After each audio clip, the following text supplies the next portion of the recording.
আসসালামু আলাইকুম। হিসাব বিজ্ঞান বিভাগের দ্বিতীয় বর্ষের প্রিয় ছাত্ররা, আশা করছি আল্লাহর অশেষ রহমতে প্রত্যেকে সুস্থ আছো, ভালো আছো এবং আমাদের অনলাইন ক্লাসগুলো খুব নিয়মিত দেখছো। এই প্রত্যাশা নিয়ে আজকে আমি আমার ক্লাস শুরু করছি। তার আগে বলে নেই, করোনার এই সময়ে আমাদের প্রত্যেককে সুস্থ থাকতে হবে এবং আমাদের স্বাস্থ্যবিধি সুন্দরভাবে মেনে চলতে হবে। আমরা যদি স্বাস্থ্যবিধি মেনে চলি তাহলে আমরা আমাদের নিজেকে এবং অপরকে সুস্থ রাখতে পারবো। তো চলো শুরু করি আমাদের ক্লাস। আর আরেকটা কথা, তোমরা নিশ্চয়ই জেনেছো যে তোমাদের পরীক্ষা অক্টোবর মাসে শুরু হয়ে যাচ্ছে বা শুরু হয়ে যাবে। তো আমি আশা করব আমাদের আগের ক্লাসগুলো ভালো করে দেখবা। আর এর মাঝখানে যদি তোমাদের কোনো সমস্যা থেকে থাকে তোমরা অবশ্যই আমাকে নক করবে। তোমাদের মেসেঞ্জার গ্রুপ আছে, সেখানে তোমাদের এই ট্যাক্সেশন সম্পর্কে কোনো যদি কোশ্চেন থাকে তাহলে অবশ্যই তোমরা জানাবা আমাকে। তো আজকে তোমরা নিশ্চয়ই জেনেছো যে আমি কোন সাবজেক্ট নিয়ে আলোচনা করছি। বিগত অনেকগুলো ক্লাস নিয়েছি তোমাদেরকে। আজকে আমি তোমাদের সাবজেক্ট কোড 205 বিজনেস ট্যাক্সেশন নিয়ে আলোচনা করব। আমার পরিচয় দিচ্ছি, আমি জেরিনা আফরোজ, সহকারী অধ্যাপক, হিসাব বিজ্ঞান বিভাগ, ঢাকা কলেজ। তো চলো আমাদের ক্লাস শুরু করি।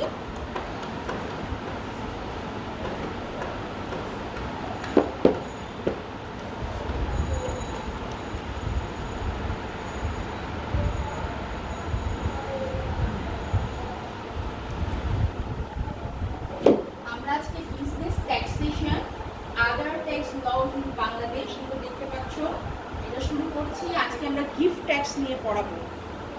তোমরা স্ক্রিনে দেখতে পাচ্ছ গিফট ট্যাক্স। তার আগে আমি বলি গিফট ট্যাক্সটা কি।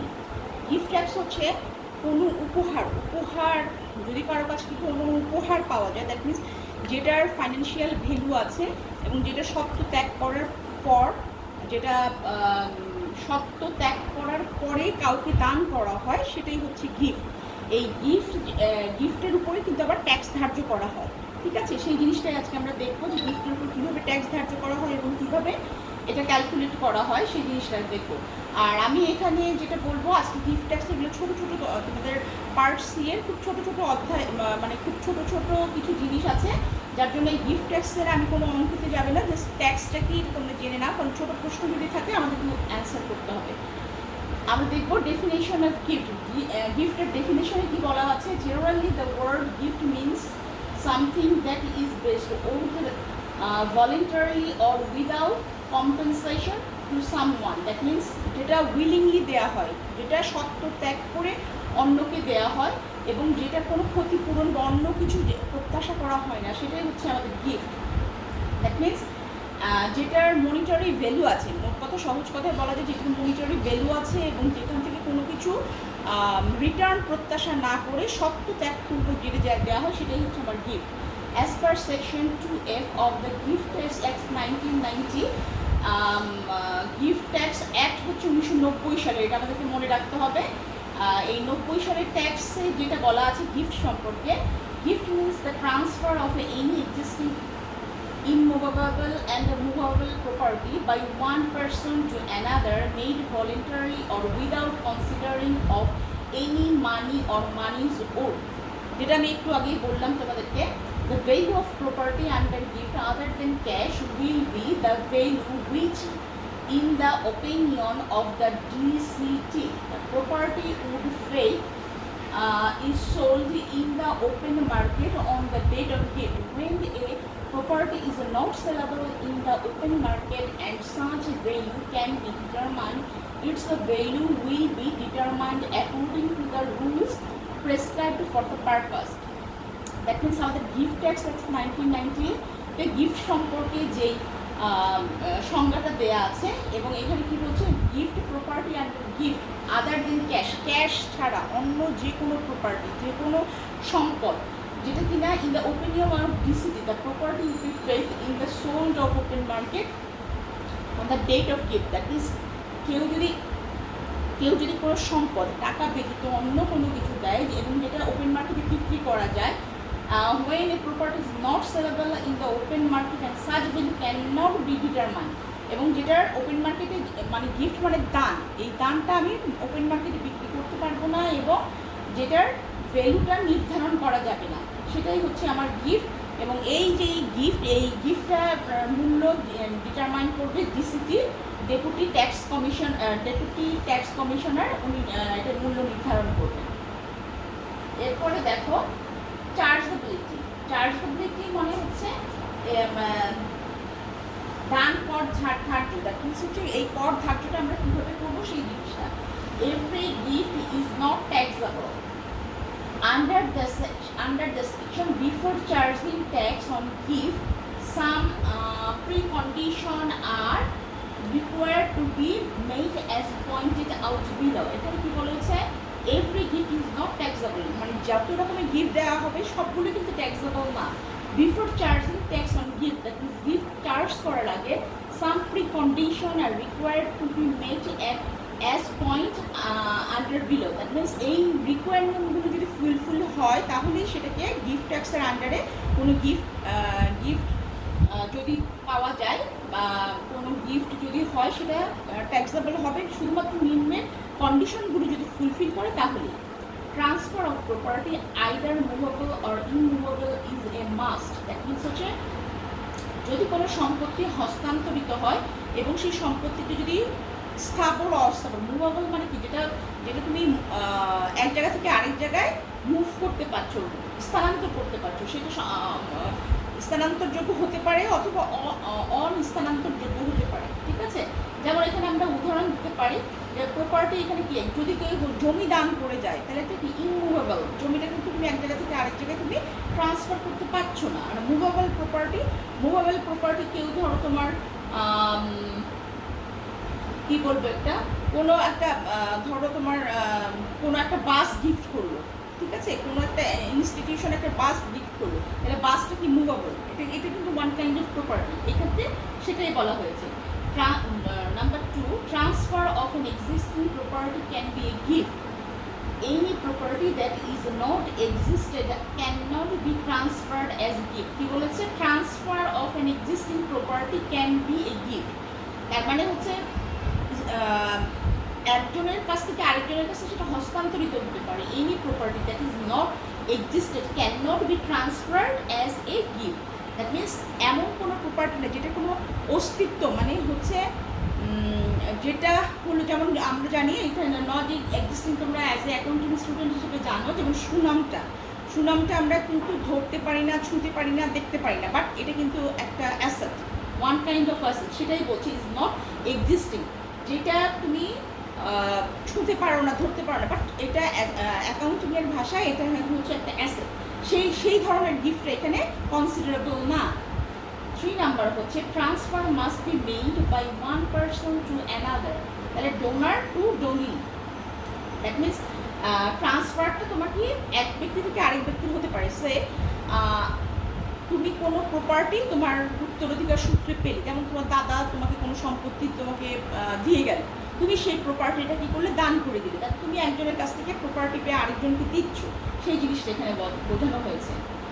4 নাম্বার হচ্ছে to be a gift the transfer should be made voluntarily without fear and favour, that means হচ্ছে কোনো রকম ভয় ভীতি প্রদর্শন ব্যক্তি রেখে করে স্বতঃস্ফূর্তভাবে যে প্রপার্টিটা ট্রান্সফার করা হয়, যে প্রপার্টিটা একজনের সত্ত্ব ত্যাগ করে আরেকজনকে দেওয়া হয়, সেই জিনিসটা মানে যে সমস্ত প্রপার্টির ক্ষেত্রে এই জিনিসগুলো বিদ্যমান, সেই সমস্ত প্রপার্টির ক্ষেত্রে ট্যাক্সটা অ্যাপ্লিকেবল হবে। Transfer should be made without or with inadequate consideration in money or monetary ওডস। Transfer should be made without or with inadequate consideration in money or money's worth, that means হচ্ছে এই ট্রান্সফারটা তোমার যদি এই সম্পদটা তোমার মনিটারি ভ্যালু থাকে অথবা monetary value ছাড়া হয়, হ্যাঁ, সেক্ষেত্রেও সেই জিনিসটা কনসিডার হতে পারে যে তোমার সেটা গিফট হিসেবে। However, gift made by the following are not taxable as per Section 20 of Gift Tax Act 1990. তার মানে নিচের যে জিনিসগুলো দেখা হচ্ছে এটা ট্যাক্সেবল হবে না। আগের যে প্রপার্টিগুলোর কথা বললাম, দ্যাট মিনস আমার সেই প্রপার্টিটা কী হতে হবে, প্রপার্টিটা যদি সেটা যদি ফিজিক্যাল কোনো ভ্যালু না। ফিজিক্যাল মিনস হচ্ছে এটা আমি তোমাদের একটু আগে বললাম যে সেটার ভ্যালু থাকতে হবে এবং সেটার কী হবে, উত্তরাধিকার সূত্রে তুমি কারো কাছ থেকে পেয়েছো সেটা তুমি ট্রান্সফার করে দিতে পারো, অথবা এমন তোমার নিজস্ব কোনো প্রপার্টি সেটা তুমি দান করে দিতে পারো, গিফট হিসেবে কাউকে দিতে পারো, সেইটাও ট্যাক্সেবলের আওতায় আসবে। কিন্তু যেই সমস্ত প্রপার্টি যেটার ফিজিক্যালি কোনো ফিজিক্যাল ভ্যালু নেই বাট সেটা তোমার খাতা কলমে ভ্যালু আছে, সেই ধরনের সম্পত্তি, একটু আগে আমি তোমাদেরকে বললাম যে সুনাম যেমন একটা প্রপার্টি, সেই প্রপার্টির ক্ষেত্রে কিন্তু তুমি কি করতে পারবে না, সেই প্রপার্টির ক্ষেত্রে সেটাকে আমি গিফট হিসেবে বা সেটা গিফট ট্যাক্সের আন্ডারে আসবে না। নাম্বার এ দেখো এখানে যেটা বলেছে যে ফলোইং আর নট ট্যাক্সেবল, নিচের জিনিসগুলো ট্যাক্সেবল হবে না। Number 1, a body corporate established or constituted by or under any law. হ্যাঁ, তার মানে হচ্ছে আইনের দ্বারা সৃষ্ট বা প্রতিষ্ঠিত কোনো কোম্পানি যদি এটা হয়। তারপর বি নাম্বার হচ্ছে any institution or fund income whereof is exempted from income tax under paragraph 1 and 2 of part A of the 6th schedule of IPO 1984. তার মানে হচ্ছে আয়কর অধ্যাদেশ 1984 ষষ্ঠ তফসিল পার্ট এ অনুচ্ছেদ 1 ও 2 উল্লিখিত যে কোনো প্রতিষ্ঠান এই এর আওতামুক্ত থাকবে। Transfer might be in the form of release, discharge, surrender, forfeiture or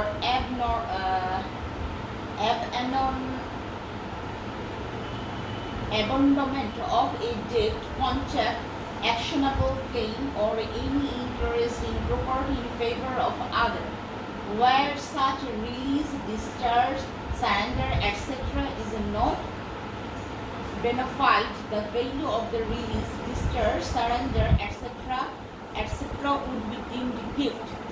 And in case of transfer of property with inadequate consideration, the amount by which the market value of the property exceeds the value of consideration would be the deemed gift. তার মানে কি বলেছে এখানে, transfer might take in the form of release. That means এই ট্রান্সফারটা কিসের মাধ্যমে হবে, এই যে একজনের কাছ থেকে সম্পত্তি বা দান যে গিফট করা হয়, হ্যাঁ যদি দান করা হয় সেটা কীভাবে হবে, রিলিজের মাধ্যমে। দ্যাট মিনস সত্য ত্যাগ করে ডিসচার্জ হতে পারে, সেটা সারেন্ডার হতে পারে, ফরফিটেড হতে পারে, যে কোনো আকারেই সেই জিনিসটা হতে পারে। In favour of other, that means অন্যকে তুমি যে মোট কথা হচ্ছে অন্যকে তুমি যে নিজের সত্য ত্যাগ করে নিজের সত্যটাকে অন্যর কাছে দিয়ে তুমি যে প্রপার্টিটা হস্তান্তর করছো সেটাই হচ্ছে gift.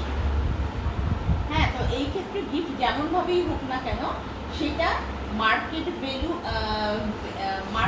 Of the property exceed the value consideration. That means হচ্ছে মার্কেট সেই প্রপার্টির ভিসিটি, সেই প্রপার্টি যে ভ্যালু মনে করেন তার থেকে মার্কেট যদি ভ্যালু যদি বেশি হয়, এক্সিড হয়, তাহলে যেই ভ্যালুটা ডিসিটি কনসিডার করছে সেটাই গিফট হিসেবে গণ্য করা হয়। এরপরে দেখো এক্সামশন কি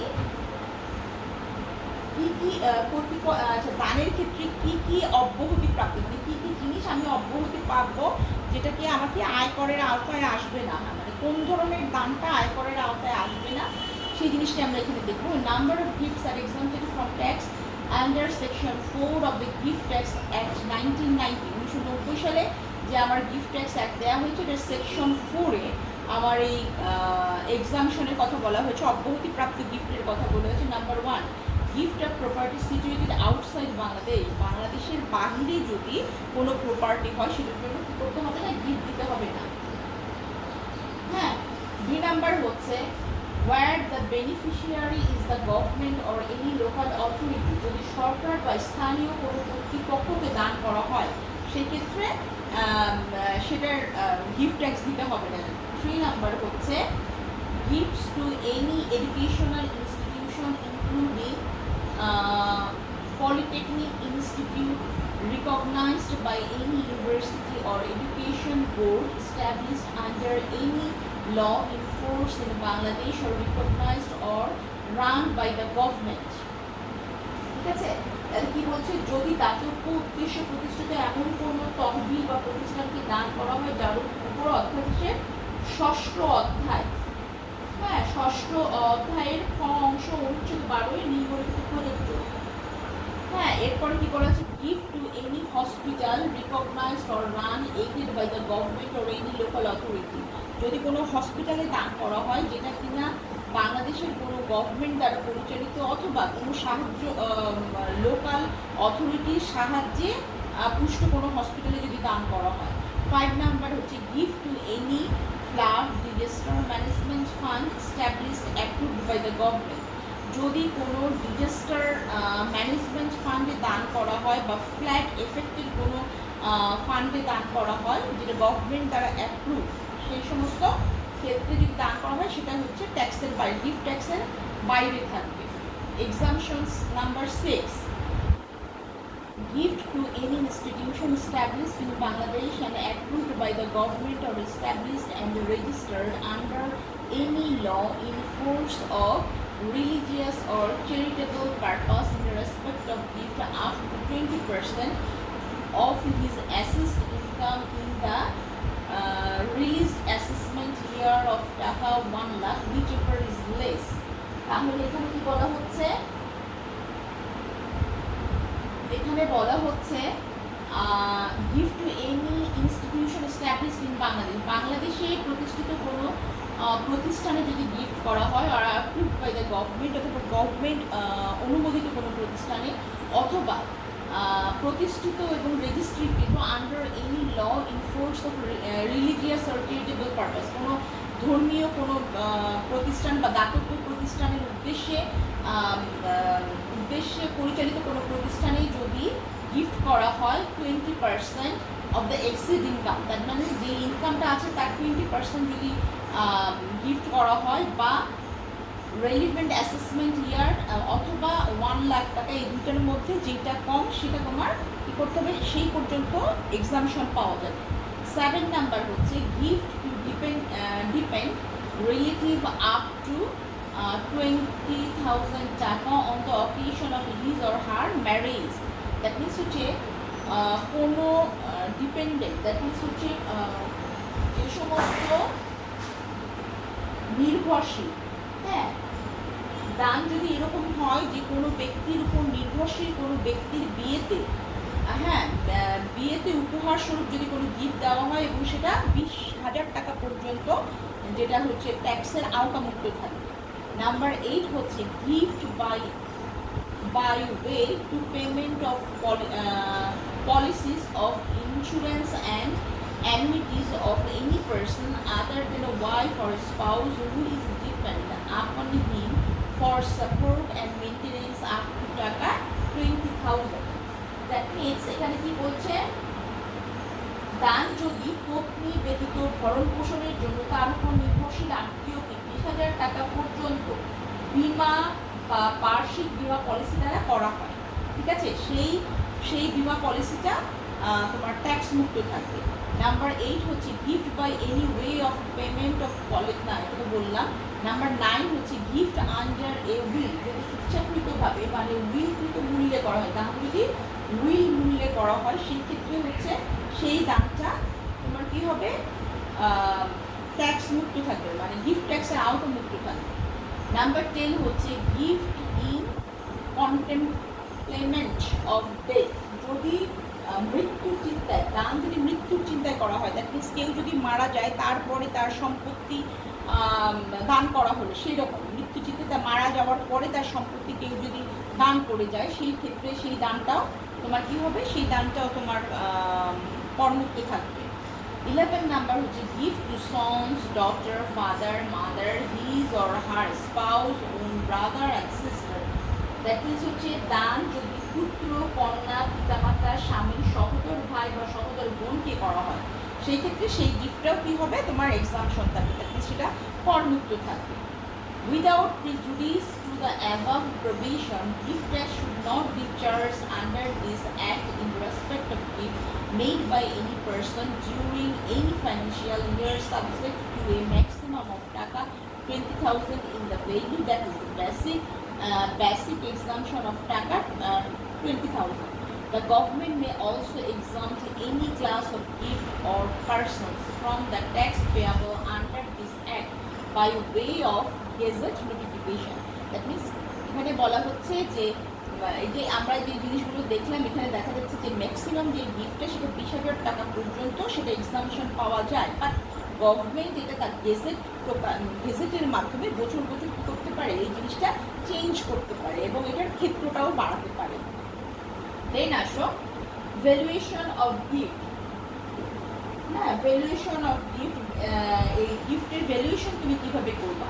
rate of tax is applied on the market value of the gift. তার মানে হচ্ছে গিফটের মার্কেট ভ্যালুর উপরই সাধারণত রেটটা অ্যাপ্লাই করা হয়, মানে যেই দামটা করা হয় সেটার মার্কেট ভ্যালু কী পরিমাণ সেটার উপরে গিফট ট্যাক্সটা চার্জ করা হয়। When market value of the gift is not available, the rule prescribed in section 5 and rule 6 of the Gift Tax Act and the Gift Tax Act and the rules 1990 becomes applicable. আচ্ছা, যদি যে গিফটটা করা হয়, যেই সম্পত্তি gift করা হয় সেটা যদি মার্কেট ভ্যালুটা অ্যাভেলেবেল না হয়, দ্যাট মিনস মার্কেট ভ্যালুটা জানা সম্ভব না হয়, সেই ক্ষেত্রে বিদ্যমান গিফট ট্যাক্স অ্যাক্ট বা গিফট ট্যাক্স রুলস 1990 যেটা, সেটার সেকশন 5 এবং 6 অনুসরণ করে এই গিফট ট্যাক্সের মূল্যায়ন করা হয় এবং তার উপর বেস করে ভ্যালুয়েশন করা হয় যে ট্যাক্সের মূল্যটা কত হবে। The valuation of gift is explained below from the prescriptive of the legal provision. That means হচ্ছে এই গিফটটা কি হবে, লিগেল ভ্যালুয়েশন অফ দ্য। আচ্ছা, নিচে এই আমরা একটা নিচে ছক দেখবো, এই ছকে আমরা দেখতে পাচ্ছি যে কী ধরনের প্রপার্টি এবং তার উপরে কী ধরনের ভ্যালুয়েশন হবে সেটা দেখানো হচ্ছে। প্রপার্টিটা প্রথমে দেখো ক্যাশ, ক্যাশে কী বলছে, amount of cash transferred property. That means হচ্ছে হস্তান্তরিত নগদ অর্থের পরিমাণ। মূল্যায়ন নগদ অর্থ যদি হয় সেটা হচ্ছে যে পরিমাণ নগদ অর্থ হস্তান্তর করা হবে সেই অর্থের পরিমাণটাই হবে, এখানে অ্যাকুরেট ফিগারটাই ট্যাক্সের মূল্য হিসেবে কাউন্ট করা হবে। Property other than cash, cash ছাড়া অন্য যে কোনো প্রপার্টি। নাম্বার এতে বলা হয়েছে if market value is known, যদি মার্কেট ভ্যালু জানা যায়, যদি বাজার মূল্য জানা যায়, the price that the property would fit if sold in other the open market on the date of which the gift was made. That means হচ্ছে সম্পত্তি বিক্রিত দামের তারিখে খোলা বাজারে বিক্রয় করলে যে পরিমাণ মূল্য পাওয়া যাবে তার সমপরিমাণ মূল্য। দ্যাট মিনস হচ্ছে যেই তারিখে আমরা গিফটটা রিসিভ করলাম বা কোম্পানি বা প্রতিষ্ঠান যেই তারিখে গিফটটা রিসিভ করলো সেই তারিখে ওই সম্পত্তির বাজার মূল্য, খোলা বাজারে যে মূল্যটা থাকবে সেটাই ওই গিফটের মূল্য হিসেবে কনসিডার করা হবে। বি নাম্বার বলা হচ্ছে if market value is not known, যদি বাজার মূল্য জানা না যায় সেক্ষেত্রে কী করতে হবে? The value should be determined in the manner prescribed in the gift tax rules section 5(2) as stated below. সেই ক্ষেত্রে কী করতে হবে?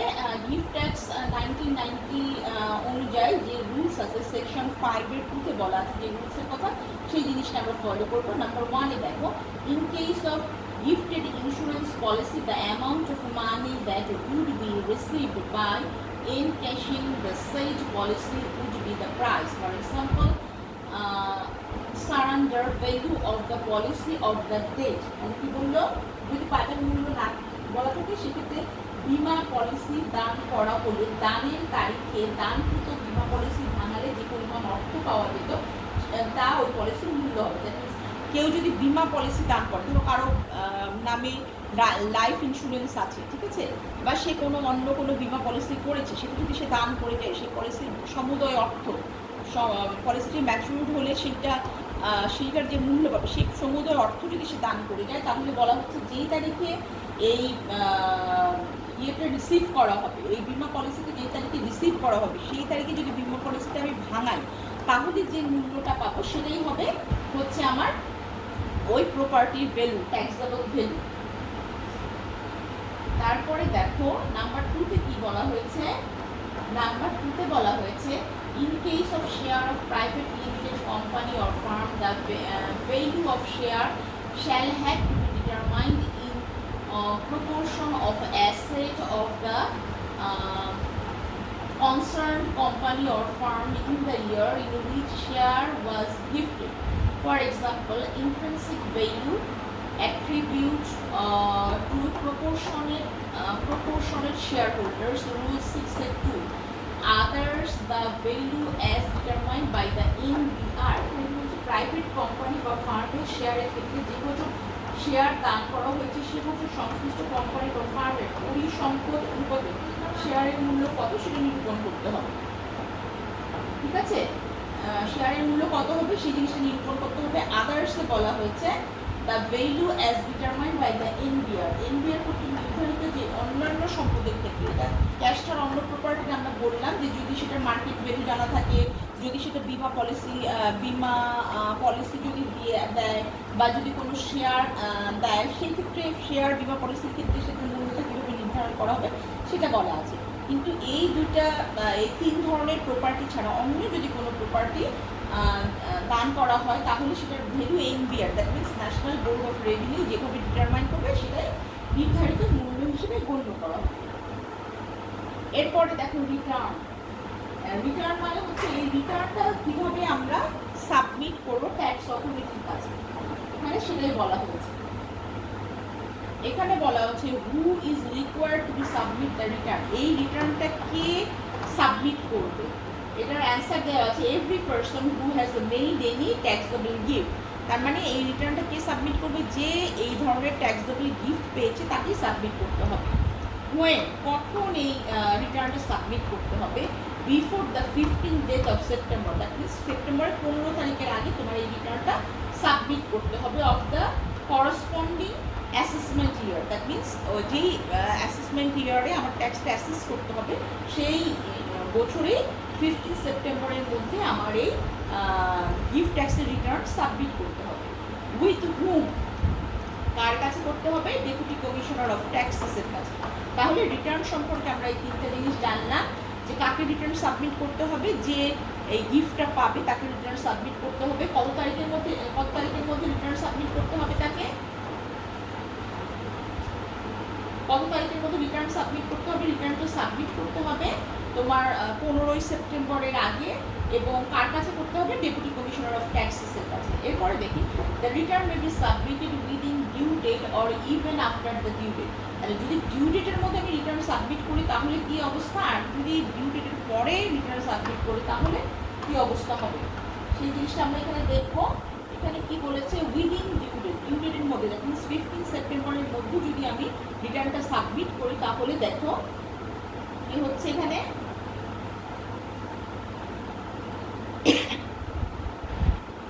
if the DCT believes that a person is liable to pay gift tax in respect of gift made in the financial year under this section, he may serve a minimum of 30 days notice requiring the person to finish a return in the prescribed form number 1 and manner.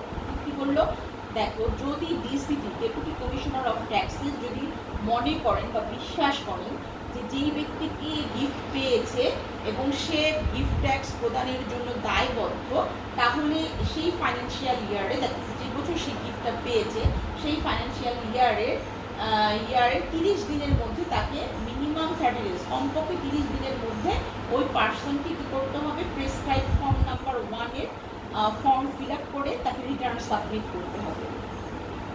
Second দেখো, the DCT may also extend the date for the delivery of such return in his discretion. The person submitting return, তার মানে হচ্ছে ডিসিটি যদি মনে করে তাহলে সেই ডেটটা 30 দিনের থেকে বেশি দিতে পারে। The person submitting return is liable to pay tax on or before the date of submission of the basis of the return. That means যে ব্যক্তি এই গিফটটা পেলো সে হচ্ছে লায়াবল, সে দায়ী, তাকে কী করতে হবে, ট্যাক্সটা পে করতে হবে ট্যাক্স পে ডেটের আগে অথবা পরে, before, liable to pay tax or on or before, that means ওই ডেটের ভিতরে অথবা পূর্বে তাকে এই রিটার্নটা সাবমিট সাবমিট করতে হবে। In failure without any reasonable case, যদি সে ব্যর্থ হয়, দ্যাট মিনস হচ্ছে এখানে যে আমরা বললাম যদি সে ব্যর্থ হয় তাহলে সে কী করবে?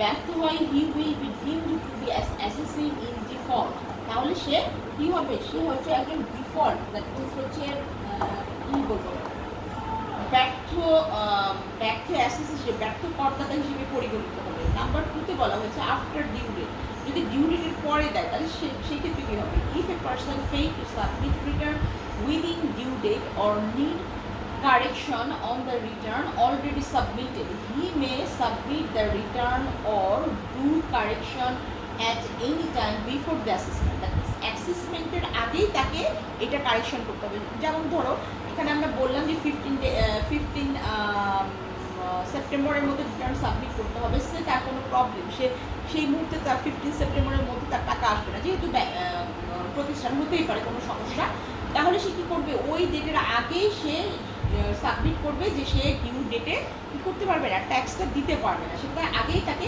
জানাতে হবে। ঠিক আছে, ডিউ ডেটের আগেই, দ্যাট মিনস 15 সেপ্টেম্বরের আগেই ডিসিটিকে জানাতে হবে যে আমি ওই সময়ের মধ্যে আমার ট্যাক্স পে করতে পারছি না। ডিসিটি যদি মনে করে যে রিজনেবল রিজন আছে, হ্যাঁ, যুক্তিসঙ্গত কারণ আছে, বা যেই কারণটা সে দেখিয়েছে সেই কারণটা অ্যাকসেপ্টেবল, সেই ক্ষেত্রে সে কী করতে পারে? সে তার ডেটটা এক্সটেন্ড করে দিতে পারে। এরপরে দেখো অ্যাসেসমেন্ট কীভাবে করবো? Assessment are on the correct return basis, অ্যাসেসমেন্টটা যদি কারেক্ট রিটার্ন বেসিসে হয় তাহলে কীভাবে হবে? নাম্বার 1-এ বলা হচ্ছে দ্যাট ডিসিটি ইজ স্যাটিসফাইড, এক্ষেত্রে deputy commissioner of taxes satisfy হবে। Physical presentation is not required, এক্ষেত্রে তার সরাসরি উপস্থিতির কোনো দরকার নাই। উইদাউট এনি এভিডেন্স, তাহলে এখানে কোনো এভিডেন্সের দরকার নেই। হ্যাঁ, submitted return is correct and complete, that means রিটার্নটা সে সঠিকভাবে এবং সঠিকভাবে সম্পন্ন করে সে সাবমিট করবে। এটা বলছে assessment on the basis of correct return basis, that means যেই রিটার্ন যেটা যেই বেসিসে সে ট্যাক্সটা সাবমিট করবে সেই রিটার্ন যদি কারেক্ট হয়, সঠিক থাকে। বি নাম্বার বলা হয়েছে assessment after hearing. Assessment after hearing তোমরা জানো যে যদি কোনো করদাতা নির্দিষ্ট সময়ের মধ্যে কর পরিশোধ করতে ব্যর্থ হয় তখন হিয়ারিংয়ের সুযোগ দেয়। তার কেন সে এই নির্দিষ্ট সময়, যদি সে পূর্বেই না জানায় ডিসিটিকে, তাহলে তাকে নির্দিষ্ট সময় দেওয়া হবে, সেই সময়ের মধ্যে হিয়ারিং হবে। হিয়ারিং হয়ে এসএসসি যে কর দিবে সে তার আত্মপক্ষ সমর্থন করে বলবে যে সে তার কর না দেওয়ার রিজনগুলো সে বলবে। হ্যাঁ, that DCT is not satisfied, assessment after hearing, যে ক্ষেত্রে ডিসিটি স্যাটিসফাই হবে না সেক্ষেত্রে আমার হিয়ারিংয়ের ব্যবস্থা করতে হবে। দ্যাট মিনস সেটা তখন হচ্ছে মামলার মধ্যে চলে যাবে, বা হ্যাঁ, সেটা তখন মামলার মধ্যে চলে যাবে। Number 2, serve notice demanding physical presence and evidence, that means এখানে হচ্ছে ব্যক্তিগতভাবে উপস্থিত হয়ে তোমার কী করতে হবে? সঠিক এভিডেন্স সাবমিট করতে হবে এবং নোটিশ দিতে হবে। 3 বলছে after hearing taxable gift and tax payable amount is determined, এই শুনানির পরে তার হচ্ছে ট্যাক্সেবল গিফটের পরিমাণটা কত হবে এবং ট্যাক্সের পরিমাণটা কত হবে সেই জিনিসটা নির্ধারণ করা হবে। এরপরে দেখো সিতে কি বলা হয়েছে? অ্যাসেসমেন্টের কন্টিনিউশন, বেস্ট অ্যাসেসমেন্ট, সবচেয়ে উপযুক্ত বা সঠিক অ্যাসেসমেন্ট কোনটা সেই জিনিসটা বলা হয়েছে। The SSC fail to present physically, যদি এসএসসি ফিজিক্যালি উপস্থিত হতে ব্যর্থ হয়, the SSC fail to produce evidence, যদি এভিডেন্স প্রদান করতেও সে ব্যর্থ হয়, দ্য ডিসিটি ডিটারমাইন ট্যাক্সেবল গিফট, এক্ষেত্রে ডিসিটি কী করবে? ট্যাক্সেবল গিফটটা কত হবে সেটা নির্ধারণ করবে, and tax liability to the best of his judgement, এবং তার যেটা সঠিক মনে হয়, ডিসিটির কাছে যেটা সঠিক মনে হয় সেই অনুযায়ী সে ট্যাক্সেবল গিফটের পরিমাণ এবং ট্যাক্স লাইবিলিটির পরিমাণটা নির্ণয় করবে। Once the return is submit under either section 7 or 9, the DCT may be satisfied or may not be satisfied. আচ্ছা, যদি রিটার্ন সাবমিট করা হয় সেকশন 9 এবং 7-এ যেভাবে বলা আছে যে গিফট ট্যাক্সেস 1991 অনুসারে, সেক্ষেত্রে ডিসিটি মে বি স্যাটিসফাইড, সেক্ষেত্রে ডিসিটি স্যাটিসফাই হতে পারে অথবা স্যাটিসফাই নাও হতে পারে। ইফ স্যাটিসফাই, যদি স্যাটিসফাই হয়, the DCT shall determine the amount of taxable by the SEC as gift tax on the basis of the return submission. That means হচ্ছে ডিসিটি যদি স্যাটিসফাই হয় সেক্ষেত্রে কী করবে, ডিসিটি গিফট ট্যাক্সের পরিমাণটা কত হবে সেটা নির্ধারণ করবে এসএসসি রিটার্ন সাবমিশনের পরে। But if he is not satisfied, কিন্তু ডিসিটি যদি স্যাটিসফাই না হয় with the return, that means যে রিটার্ন সাবমিট করেছে সেখানে যদি পর্যাপ্ত এভিডেন্স না থাকে এবং ডিসিটি সেগুলো দেখে যদি সন্তুষ্ট না হয়, he shall serve a notice for producing evidence in support of his return and directing him to attend his office on a specific date. যদি ডিসিটি তার যে রিটার্ন সাবমিট করছে সেই রিটার্নে যদি সে স্যাটিসফাই না হয় তাহলে কী করবে, তাকে এই রিটার্নের অ্যাগেনস্টে তাকে পর্যাপ্ত এভিডেন্স প্রমাণপত্র দিতে হবে, সাফিসিয়েন্ট ডকুমেন্ট সাবমিট করতে বলবে এবং একটা স্পেসিফিক ডেটে তার অফিসে গিয়ে হাজির হতে বলবে। Then the DCT will examine the evidence and determine the gift tax payable by his after giving the SSC a hearing. That means এই ক্ষেত্রে ডিসিটি কী করবে, তার এভিডেন্সগুলো পরীক্ষা নিরীক্ষা করবে এবং গিফট ট্যাক্সের পরিমাণ নির্ধারণ করবে after giving the SSC hearing. That means এসএসসির শুনানির পর, দ্যাট মিনস এসএসসির মুখ থেকে তার তার জিনিসগুলো বা তার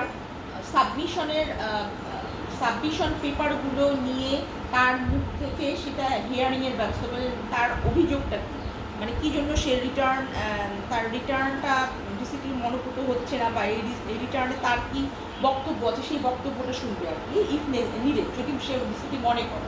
If the ACC fail to produce supporting evidence, the DCT shall calculate the gift tax payable by him.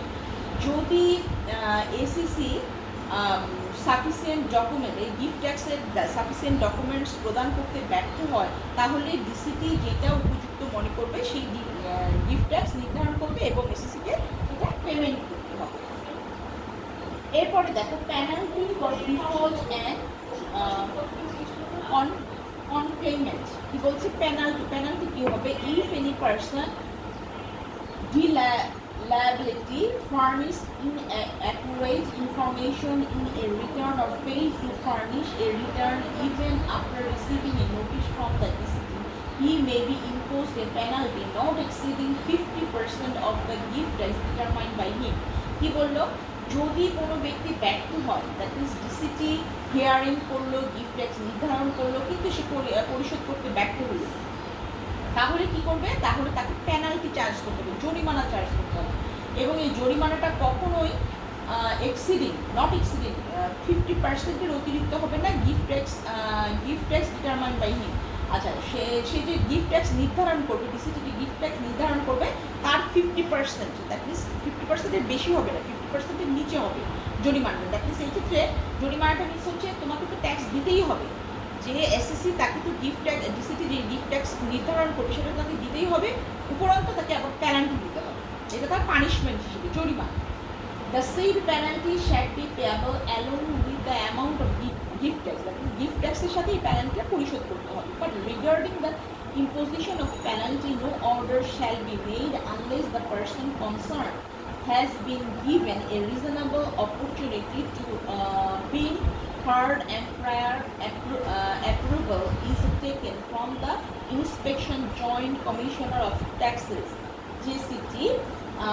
Any aggressive party may be appealed to an appellate authority as it was in the case of income tax. That means আমরা যে income ট্যাক্সে পড়েছিলাম আগে, যদি ডিসিটি যে gift ট্যাক্সটা নির্ধারণ করলো সেই গিফট ট্যাক্সটার পরিমাণ যদি এসএসসির মনোভূত না হয়, এসএসসি যদি মনে করে যে গিফট ট্যাক্সের পরিমাণটা তার যে গিফট সে পেয়েছে তার তুলনায় বেশি হয়েছে, সেক্ষেত্রে সে কী করতে পারে, আপিল করতে পারে। হ্যাঁ, সেক্ষেত্রে সে আপিল করতে পারে এবং আপিলের মাধ্যমে আপিল কর্তৃপক্ষ যে রায়টা দেবে সেটাই চূড়ান্ত হয়।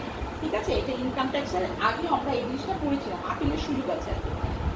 রেট অফ গিফট ট্যাক্সের রেটগুলো একটু খেয়াল করো।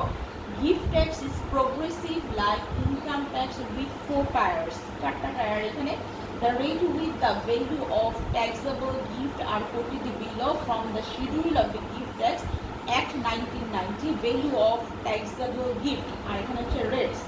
এখানে দেখো নাম্বার 1 এ বলা আছে on the first 5 lakh of the value of taxable gift, that means ওই যে ট্যাক্সেবলের পরিমাণ নির্ধারণ করা হয়েছে সেটা যদি প্রথম 5 লাখ টাকা পর্যন্ত 5% দিতে হবে। অন দ্য নেক্সট টাকা 1 lakh of the value of all taxable gift 10% দিতে হবে। On the next 2 lakh of the value of that all taxable gift 15% দিতে হবে। On the balance amount of the value 20% দিতে হবে। দ্যাট মিনস আমি এটা কিন্তু সরাসরি দিলাম, আমি কিন্তু কোনো অঙ্ক দেখাইনি তোমাদের, কারণ তোমরা ইনকাম ট্যাক্সে পার্সোনাল যে ইনকাম ট্যাক্স আমরা ক্যালকুলেট করি সেখানে তোমরা দেখেছো কীভাবে ট্যাক্সটা নির্ধারণ করা হয়। দ্যাট মিনস এখানে যদি এরকম হয় যে একটা গিফটের মূল্য সে এখানে 10 লাখ টাকা, একটা গিফটের মূল্য 10 লাখ টাকা, তাহলে প্রথম 5 লাখ টাকা পর্যন্ত তাকে 5% দিতে হবে, ঠিক আছে। তারপরের 1 লাখ টাকা 10%, তারপরের 2 লাখ টাকা 15%, তাহলে কত চলে গেল? 5, 6, 7, 8 লাখ টাকা পর্যন্ত চলে গেল। রেস্ট যে 2 লাখ টাকা রইলো সেই 2 লাখ টাকার উপর 20% দিতে হবে। এইভাবে তোমাকে গিফট ট্যাক্সের ভ্যালুটা নির্ধারণ করতে হবে। তো এই ছিল আমাদের আজকের তোমাদের যে গিফট ট্যাক্সের উপর লেকচার। তাহলে আমরা যে জিনিসটা জানতে পারলাম সেই জিনিসটা তোমরা ভালো করে খেয়াল করবে যে কোনো গিফট, হ্যাঁ, যে কোনো গিফটই কিন্তু ট্যাক্সেবল, বাট সেই গিফটে যদি এক্সামশনের যে রুলসগুলো আছে, দ্যাট মিনস সেটা যদি গভর্নমেন্টের কোনো ইনস্টিটিউশন হয়, গভর্নমেন্টের কোনো চ্যারিটেবল ইনস্টিটিউশন হয়, বা গভর্নমেন্ট